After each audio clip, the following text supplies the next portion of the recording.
இந்த இரண்டு தொகுதியிலேயே நாம் இப்படியே இருந்துவிட்டோம் என்று சொன்னால் எதிர்கட்சியாக இருக்க வேண்டியதுதான் இந்த இரண்டு தொகுதிக்கும். நாங்கள் இங்கே ஒரு கூட்டம் நடைபெற்றால் கீழே ஒரு கூட்டம் நடைபெற்றுக் கொண்டு இருந்தால் இந்த கூட்டம் ஒரு பாராட்டிக்காக நடைபெறுவது போல ஆகியோடு நாங்கள் வந்துவிட்டு சென்றதே எதற்காக ஏன் வெற்றி வாங்கி திறந்தோம்? நம் உடம்பிலே ஓடுவது அண்ணாவின் ரத்தம், துரோக ரத்தம் கிடையாது, தியாக ரத்தம் ஓடிக்கொண்டிருக்கிறது ஒவ்வொருவருக்கும்.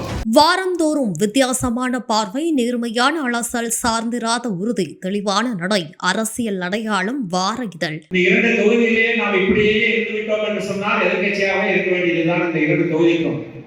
கருத்து வேறுபாடுகளை மறந்து பணியாற்ற வேண்டும் என்பதற்காகத்தான் அண்ணன் அவர்கள் எங்களை அனுப்பியிருக்கின்றார்கள்.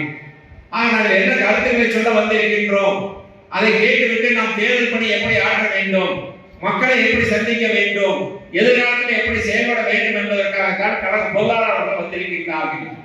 நாங்கள் இங்கே ஒரு கூட்டம் நடைபெற்றால் கீழே ஒரு கூட்டம் நடைபெற்றுக் கொண்டு இருந்தால் இந்த கூட்டம் ஒரு பாராட்டிக்காக நடைபெறுவது போல ஆகியோடு நாங்கள் வந்துவிட்டு சென்றதே எதற்காக என்பது ஒரு கேள்விக்குறி ஆகிவிடும் என்றுதான் என் மனதிலே தோன்றியது. அதனால் தான் இந்த கருத்தை சொல்கின்றேன்.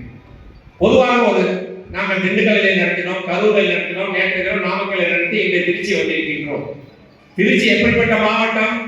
நமது இதய மாண்புமிகு அம்மாவில் இருந்த மாவட்டம், இந்த கோட்டையாக இருந்த மாவட்டம். இந்த இரண்டு தேர்தலில் நாம் ஏன் வெற்றி வாங்கி திறந்தோம்? நமக்குள் கருத்து வேறுபாடுகள் இருக்கின்ற காரணத்தினால், யாரோ ஒரு வாய்ப்பு கிடைத்தாலும் மற்றவர்களெல்லாம் அதை ஏற்றுக்கொள்ள மறுக்கின்ற காரணத்தினால் இதெல்லாம் நம்ம அந்த வெற்றி வாங்கி திறந்து விட்டோம். மீண்டும் 26 ஒரு சூழ்நிலை வந்துவிட்டால் நாம் இயக்கத்தில் இங்கே இருக்கிறவர்களை காப்பாற்றுவதற்கு யார் இருப்பார் என்பதை நீங்கள் ஒவ்வொருவரும் சிந்திப்பீர்கள் என்று சொன்னால், நம் உடம்பிலே ஓடுவது அண்ணாவின் ரத்தம் என்பதை மட்டும் நீங்கள் மறந்து விடாதீர்கள். துரோக ரத்தம் கிடையாது, தியாக ரத்தம் ஓடிக்கொண்டிருக்கிறது ஒவ்வொருவருக்கும்.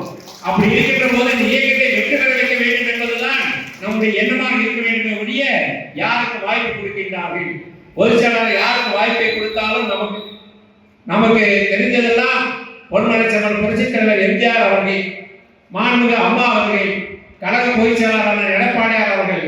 அதற்கு மேலாக இரட்டைகளை மட்டும்தான் நமக்கு தெரிய வேண்டும். யார் வேட்பாளர், யார் நிற்கின்றார்கள், யாரை பற்றியும் நாம் கவலைப்பட வேண்டிய அவசியமே இல்லை. ஒரு குடும்பத்திலே அண்ணன் இருக்கின்றோம் என்று சொன்னால் குடும்பத்திலே பிரச்சனை இருக்கலாம். ஆனால் மூணாவது மனிதன் ஒருவருக்கு தலையிடுகின்ற போது நமக்குள் நாம் உரிமையாகி விடுவோம்.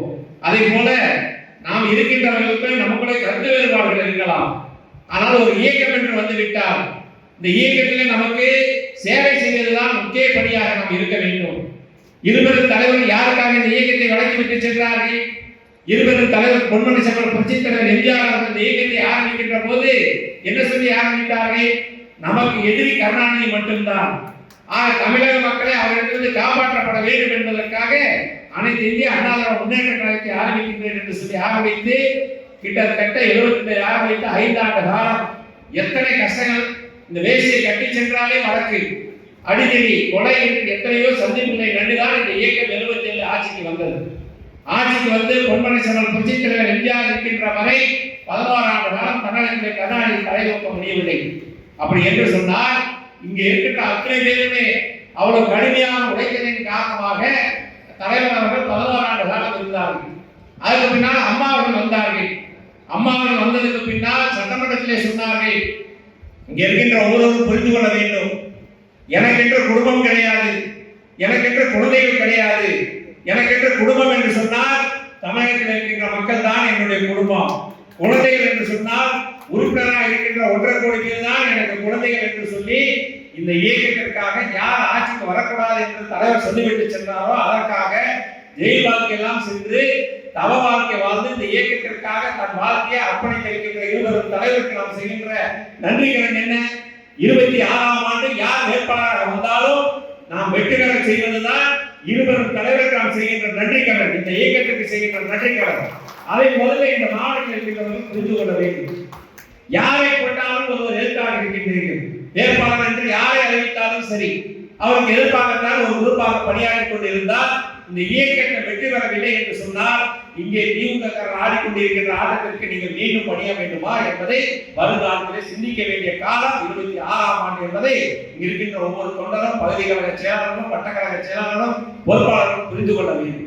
இதுபோல சுவாரஸ்யமான பல பயனுள்ள தகவல்கள் மற்றும் உடனடியான செய்திகளுக்கு தமிழ் நியூஸுடன் இணைந்திருங்கள்.